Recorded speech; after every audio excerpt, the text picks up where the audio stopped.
What if I told you that your personal information is for sale right now for less than a cup of coffee? And what if I told you that in 2025, that cheap data became the fuel for a $10 trillion criminal enterprise? In the next few minutes, I'm going to show you how hackers held the entire global economy hostage, attempted a $130 million digital bank robbery, and even demanded a ransom so large it could literally buy a small country. This isn't science fiction. These are the most expensive, most terrifying, and most important hacks of 2025. And believe me, you're going to want to stick around for the end, because the single biggest ransom demand in history will change how you see the world. Let's start with a company you've probably never heard of, but whose products are almost certainly within 10 feet of you right now. It's called Ingram Micro. They are a ghost in the machine of modern life, a colossal distributor of IT products. Think of them as the Amazon warehouse for every tech company on the planet. If a business needs new laptops, servers, or software, they get it from Ingram Micro. They are the circulatory system of the tech world. And in July of 2025, that system had a heart attack. A ransomware group calling themselves SafePay found a tiny crack in Ingram Micro's digital fortress. It wasn't some super sophisticated Mission Impossible style infiltration. It was an unpatched VPN, a door that someone forgot to lock properly. Using stolen credentials, they walked right in and then locked the entire company down from the inside. For several days, Ingram Micro was paralyzed. Nothing moved. Orders stopped. Shipments halted. The entire global IT supply chain ground to a screeching halt. Now, you might be thinking, okay, a big company got hacked. What's the big deal? The big deal was the cost. We are not talking about a few $1 million in ransom. The estimated loss from this shutdown was over $136 million per day. Let that sink in. For every 24 hours they were down, they were burning through the entire budget of a Hollywood blockbuster. On top of that, including sensitive personal information of employees, like social security numbers. This wasn't just a hack on one company. It was an attack on the global economy. It's the reason your company's new computers were delayed. The reason tech services saw price spikes. The reason small businesses couldn't get the equipment they needed to function. It proved that in our hyper-connected world, one unlocked door in one company you've never heard of can cause a tidal wave of chaos for everyone. But as devastating as shutting down the world's supply chain is, what happens when hackers stop messing with products and go directly for the money? I mean, all of it. In March of 2025, a hacker collective known as Code Breakers decided to rob a bank. But they didn't need guns, masks, or a getaway car. Their target was Sepa Bank, a major Iranian financial institution. And their haul wasn't cash, it was data. 42 million customer records, That's more than the entire population of California. We're talking about 12 terabytes of the most sensitive financial information imaginable, including the personal details of senior bank officials. It was one of the single largest breaches of a financial institution in history. The hackers then did what all modern digital pirates do. They sent a ransom note. The price? $42 million in Bitcoin. $1 for every customer whose life they had just turned upside down. The bank refused to pay. So the hackers did the next best thing. They started releasing the data in chunks onto the dark web, proving they had it and daring the bank to call their bluff. So, what happens when your bank account details, your transaction history, your personal identity is just out there for anyone with an internet connection and bad intentions to see? It's a nightmare. But leaking data is one thing. What about stealing cold hard cash right now, in real time? That's where our next story takes us, to Brazil. In September, a company called Sinqia, which is a subsidiary of the fintech giant Evertech, experienced what can only be described as a digital bank heist movie playing out in real life. The hackers got their hands on stolen credentials that gave them access to Brazil's central bank payment system, known as Pix. Now, you need to understand what Pix is. Imagine if Venmo or Zelle wasn't just an app on your phone, but the backbone of an entire country's financial system, used for everything from buying groceries to multi-million-dollar corporate transfers. It's instant and it's everywhere. Using those stolen credentials, the hackers began siphoning money. They initiated a series of unauthorized transactions, attempting to steal $130 million from major banks like HSBC. They almost got away with it. Authorities managed to claw some of the funds back, but the full extent of the financial and reputational damage is still being calculated. The scariest part? The key to this $100 million robbery wasn't some unbreakable code. It was a password. Someone's password, likely phished or bought off the dark web for a few bucks, became the key to the kingdom. It shows that the incredible speed and convenience of modern finance is also its single greatest weakness. Stealing from banks is bold, but what about stealing your vacation? In October of 2025, hackers from a group called the Scattered Lapses Hunters Alliance did just that. They targeted Qantas, Australia's largest airline, after the airline missed a ransom deadline. The hackers dumped the personal data of 5.7 million Qantas customers online. This wasn't just names and emails.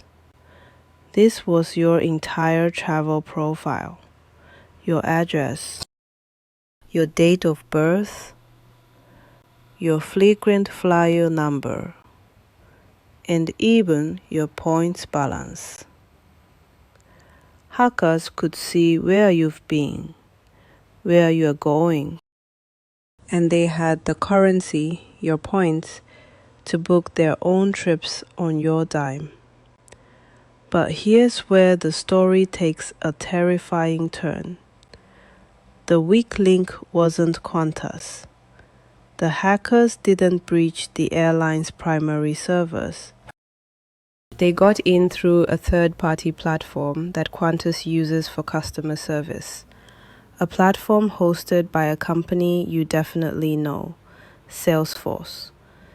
If you're not familiar, Salesforce is the engine running in the background of thousands of the world's biggest companies.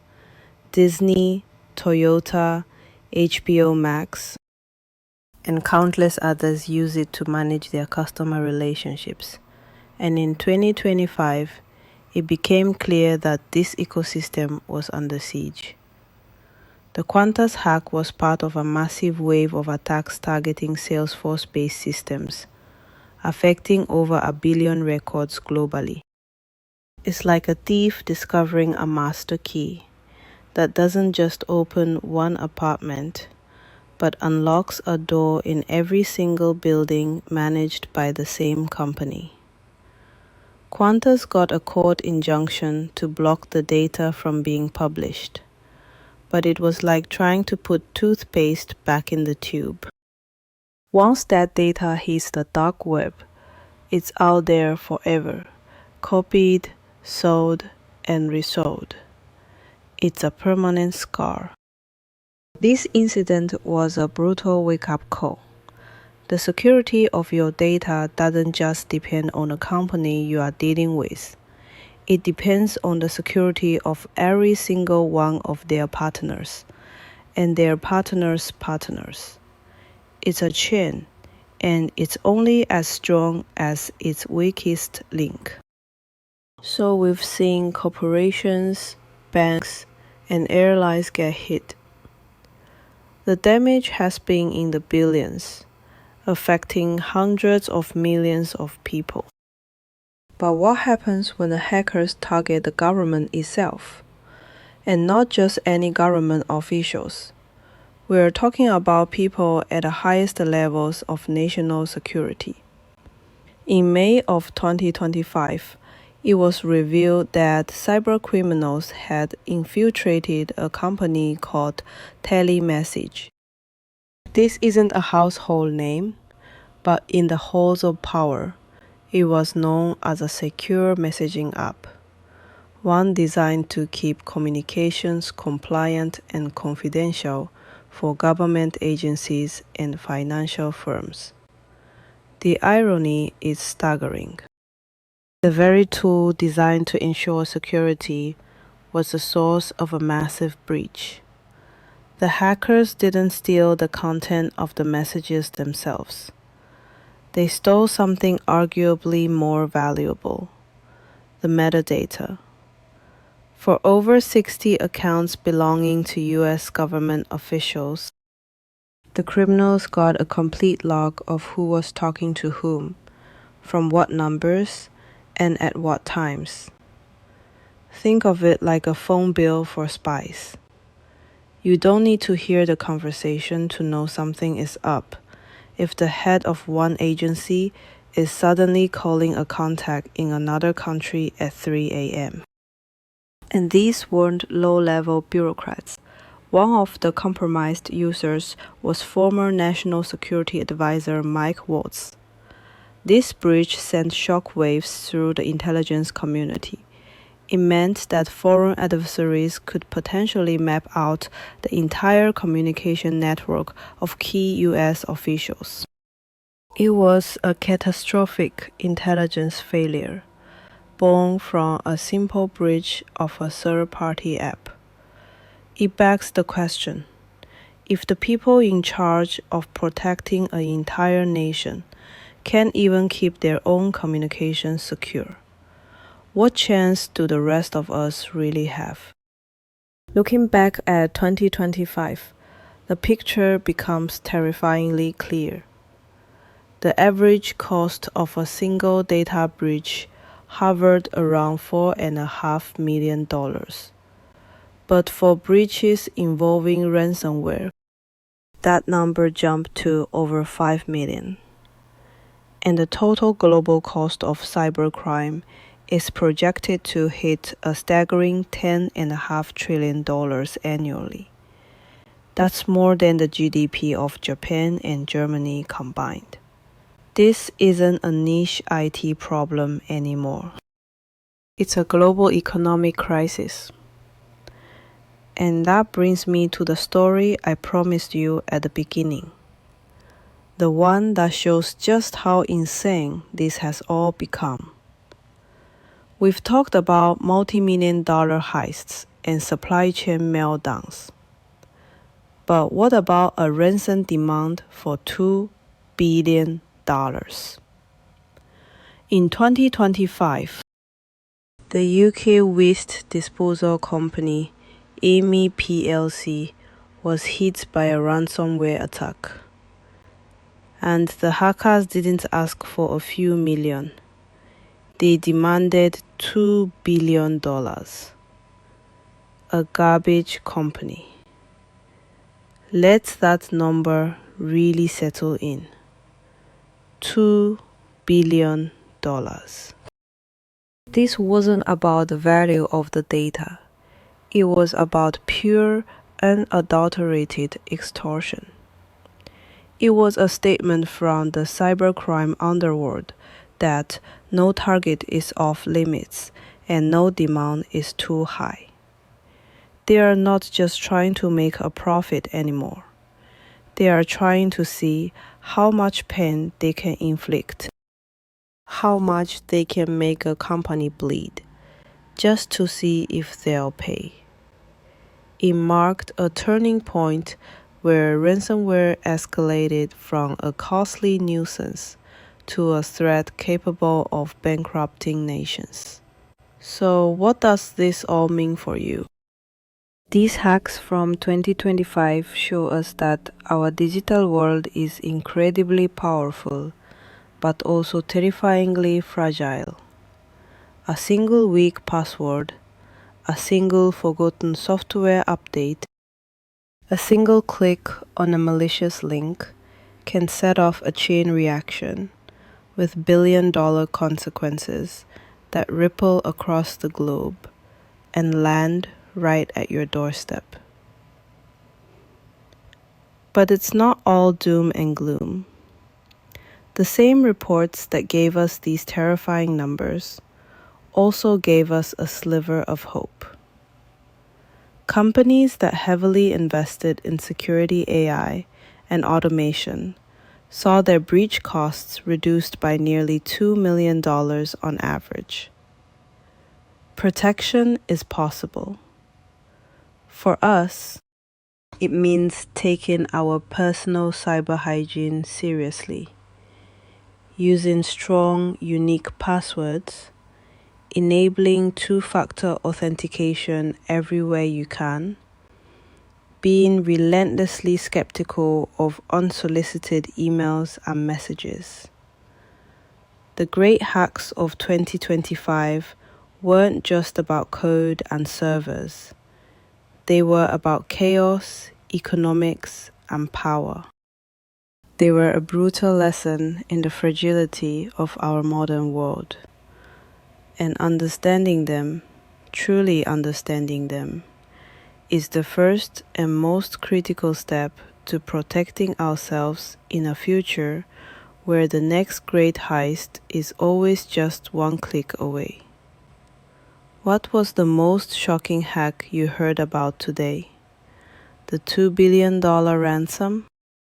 The $100 million bank heist? Let me know your thoughts in the comments below. And if you want to stay ahead of the curve on technology, security, and the future, make sure you subscribe and hit that notification bell. You won't want to miss what's coming next. If you enjoyed this video, then please hit the like and subscribe button to get informed when we drop the latest videos. Thanks for watching.